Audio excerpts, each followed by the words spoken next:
Next, imagine losing your nationality or even being deported if you don't have papers to corroborate your heritage. Some 4 million people are facing that very scenario in the Indian state of Assam, which borders Bangladesh. Authorities there want people to prove they've already been in the country before the War of Independence with Bangladesh in 1971. Critics saying the policy discriminates against the region's Muslims. Our team on the ground has this report. Dhubri is one of several Muslim-majority villages in Assam, a state in India's northeast that shares a porous border with Bangladesh. Residents here are still coming to terms with a tragic event from a few months ago. For Najma Khatun, it's a day that she will never forget. One morning when I came to give some tea to my mother-in-law, I opened the door and found her hanging from the ceiling. Najma's mother-in-law Shahimun Bibi was worried about the fact that local authorities suspected her of being an illegal migrant.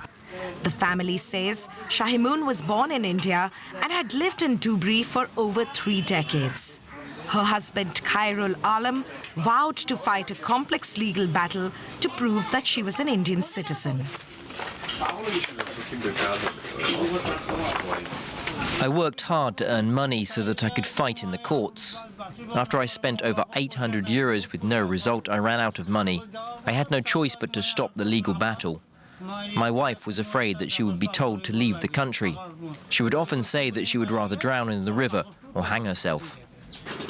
Like Shahimun Bibi, 4 million people in Assam have been excluded from a draft list of citizens released by the Indian government in late July. For all practical purposes, they are currently considered stateless. Officials justified the move by citing unchecked immigration to the state from Bangladesh.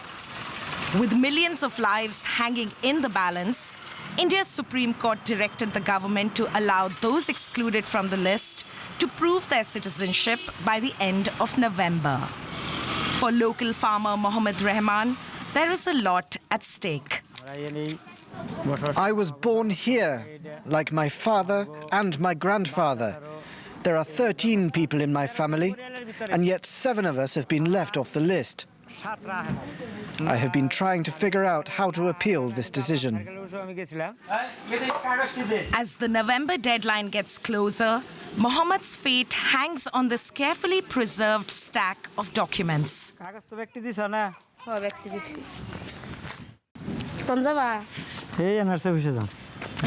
Like many others in this part of Assam, Mohammed can barely read or write and struggles to understand the complex bureaucratic procedure put in place by the government.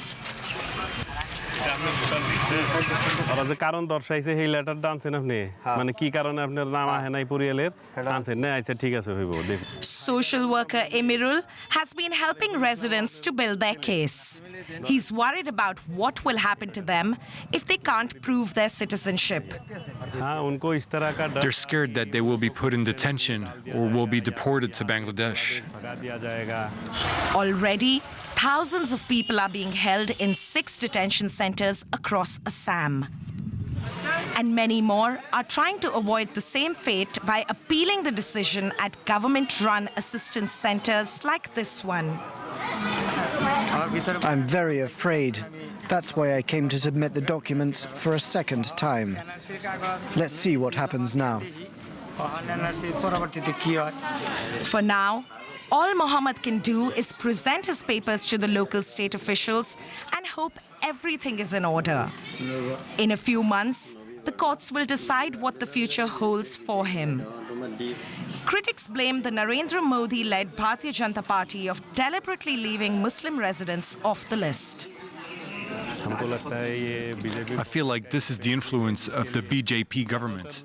Bengali Muslims are often the ones targeted. They're the ones who end up being excluded from the list. Shortly after coming to power in the state in 2016, the BJP government repeatedly promised voters that it would detect, delete and deport illegal immigrants. Back in Delhi, we asked their spokesperson about what their objective is.